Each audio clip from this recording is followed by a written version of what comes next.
And so you're in the military of a summary channel. In this video, we're going to discuss the most important events that took place during the previous 12 hours. We have lots of very interesting updates, so let's start.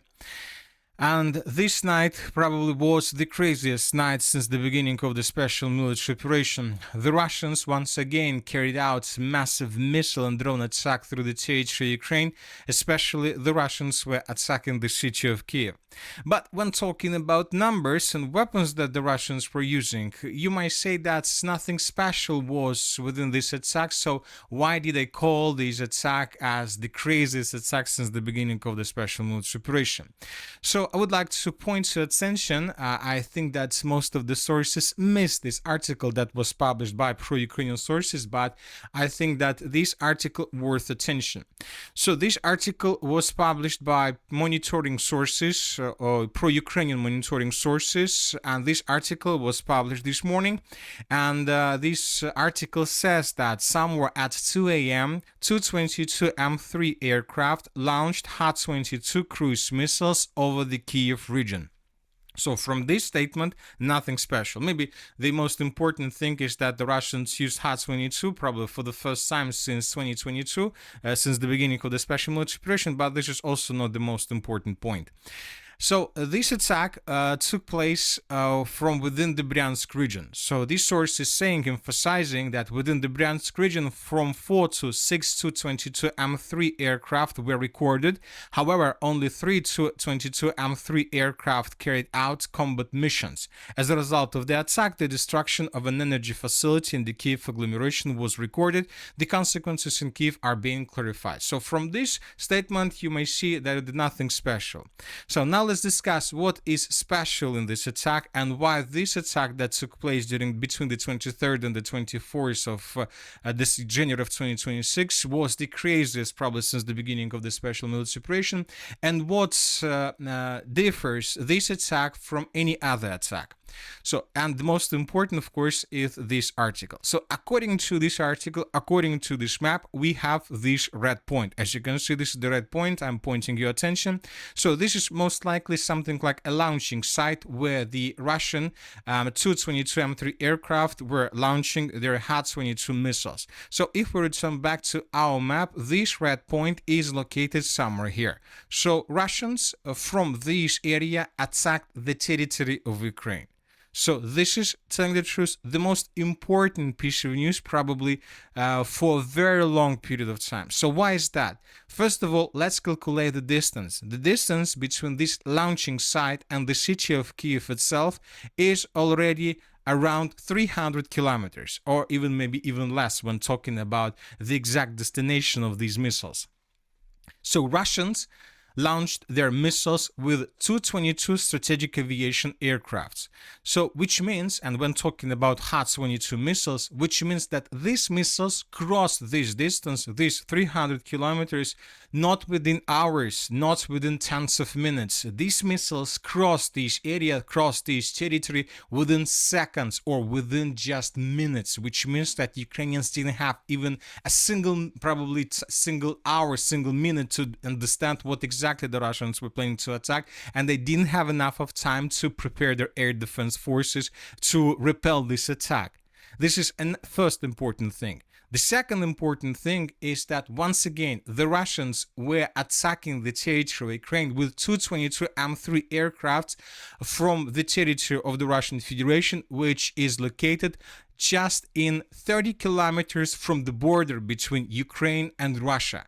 Telling the truth, and according to information from the open source, Ukraine, according to official data, has all means to bring down these aircrafts. Ukraine has Patriot systems, Ukraine has F-16s, Ukraine has a lot of things to bring down these Tu-22 missiles.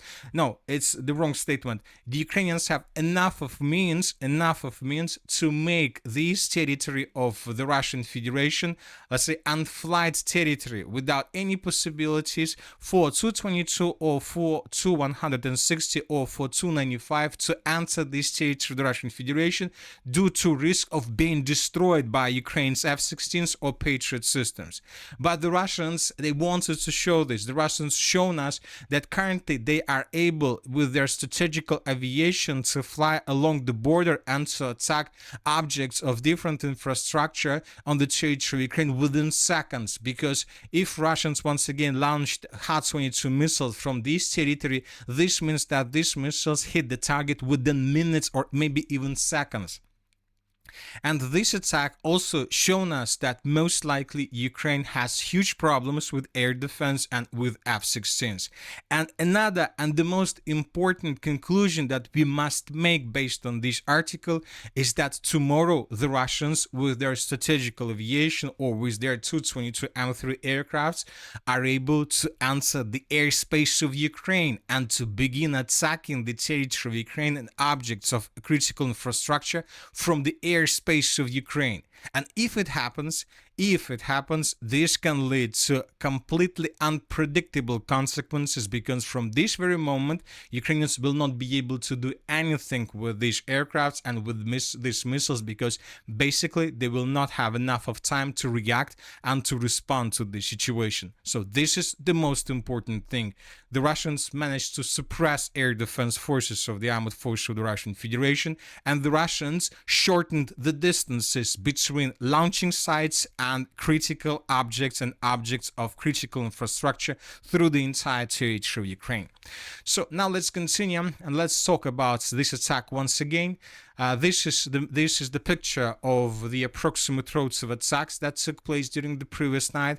As you can see, once again, the Russians were using drones. We are talking about yellow lines. The Russians were using orange lines. This is ballistic Iskander missiles. The Russians used Ha-22 missiles. These are green lines. These are them. And the Russians used, according to information we have, 2 hypersonic Zircon missiles that were launched from the almost the Black Sea region. So this is the Zircon missile, and also with this Zircon missile the Russians attacked the city of Kiev itself.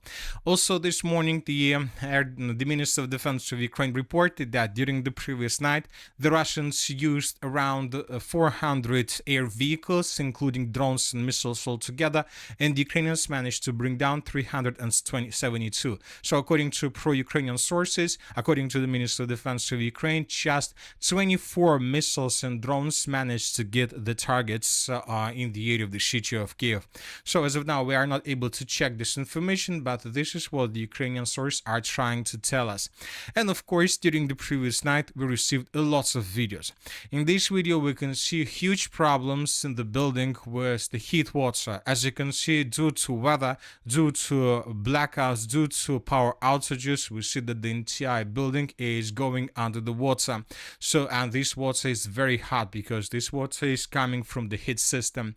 So here we can see how some substations through the territory of Kiev were exploding under the pressure of the entire system and so on. So as you can see, the system, the energy system and the energy infrastructure of Ukraine began destroying itself without even help from the Russian side.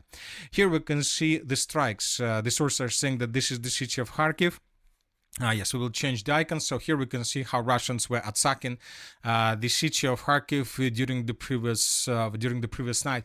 Also, we have an article in Kiev and the surrounding regions. A massive combined strike was carried out on the power station number 5 and 6, and likely on the substation 700 kV in Bila Tserkva, which connects the Ukrainian capital with the nuclear power plant, as well as on the Kievsk electrical substation in the locality of Nalivaykovka. According to unconfirmed reports, the Russian armed forces today used Iskander missiles and a supersonic, not hypersonic, but supersonic Ha-22 cruise missiles against the positions of the armed forces of Ukraine and critical infrastructure. So and the later had not been seen there since the summer of 2022. So the last time the Russians used Ha-22 in 2022. So this is the situation. Another important video. Here we can see how Russians were attacking multi-story buildings with drones. So we can see a very heavy explosion. We don't see a drone, but we can see a very heavy explosion here. Here we can see another video with explosion. Here we can see more details about this attack with a drone. And here we can see the morning in the city of Kiev on the 24th of January of 2026. As you can see, total blackout, no lights, no electricity, just cars. So the only source of power, the only source of lights in the city of Kiev today is vehicles, our vehicles, probably trains, trucks, and so on. No light, no power, and the situation is critical.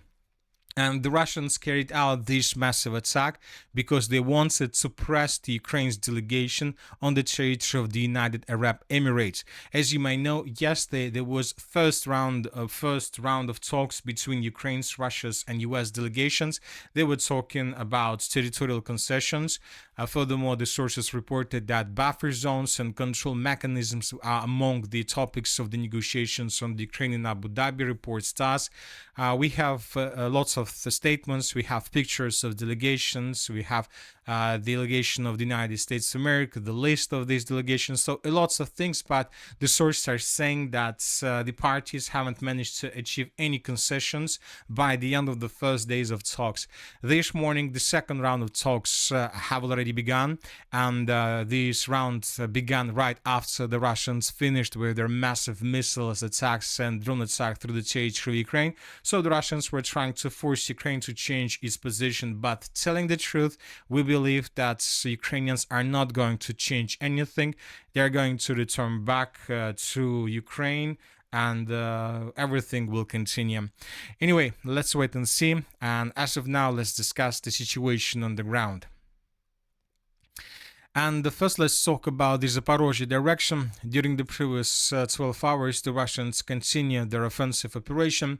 The Ukrainians managed to bring additional forces and to establish these forces along the railways between the cities of Zaliznychne and Pokrovsk. So now the Russians are attacking these positions with FPV drones, trying to destroy Ukrainian vehicles, tanks, artillery forces, and systems. So we see that the Russians are not moving forward in the western direction. Too many forces from the Ukrainian side and huge problems with logistics through the river of Gaichul. So that is why the Russians are not able to move further. So it will take time, it will take weeks, maybe months before the Russians are able to destroy Ukrainian vehicles and reinforcements in this area, and only then the Russians will be able to advance further. As for the Dobropolye direction, nothing special. We have just a video where we can see how Russians were attacking positions of the armored forces of Ukraine on the territory of the settlement of Grishino without changes on the ground. The biggest changes on the ground are coming from the city of Konstantinovka and from the Konstantinovka direction. First, let's compare the map between the dates. This is the end of the 23rd of January. This is the beginning of the 24th of January. The Russians improved their positions in the residential area to the east of the city. The Russians improved their positions in the central part, and the Russians continue advancing further in the northern part of the city of Konstantinovka. These are the changes. We came to this conclusion and we adjusted the map based on the reports published by pro-Russian sources and based on the video that was published by pro-Ukrainian source. Here we can see an FPV drone of the armored forces of Ukraine that was attacking buildings and positions, possible positions of the armored forces of the Russian Federation in this area. Based on this video, we have adjusted the map. Furthermore, we received videos from the most northern part of the city.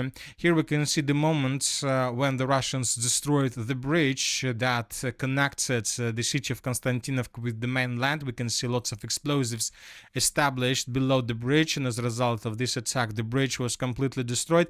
But this bridge wasn't destroyed yesterday. This is just the video where we can see how exactly the Russians were destroying the bridge. The bridge was destroyed several days ago, and if you remember, we were talking about this and we had this let's say articles. So this is the consequence. These are the consequences of attack, and the bridge was destroyed around the 19th of January of 2026, and right after this the Russians began their offensive operation. And just now we received the video of how exactly the Russians were attacking the bridge and destroying it. Furthermore, we have lots of vehicles that were trying to answer the city of Konstantinovka from the north, and how the Russians were attacking them with FPV drones.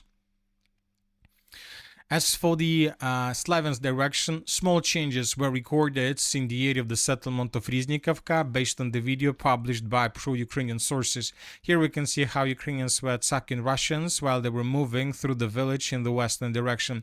Based on this video, we made small changes, small adjustment. The Liman direction, nothing special. We haven't received anything. The Kupiansk direction, the same story. And the Volchansk, Kharkiv directions, during the previous 12 hours, we received lots of important updates. First of all, the Russians improved their positions in the village of Gravskaya. We expected that the Minister of Defense of the Russian Federation will confirm this information today, but they did not do this. But we have some changes. The Russians are finishing the battle, and right before I start making the video, we received the report that the Russians established complete control over the village by the name of Staritsa. We will adjust the map in coming minutes, and during the next video we will discuss everything in details. So the second day of talks have begun. We are waiting for additional updates, and if we don't see any results, most likely this upcoming night the Russians may launch another massive attack. And that's it for the short video. Military Summary channel reminds to condemn any violence in the world. Thank you for your watching. Subscribe to my channel, put your likes, join my Patreon, and have a good day. Bye bye.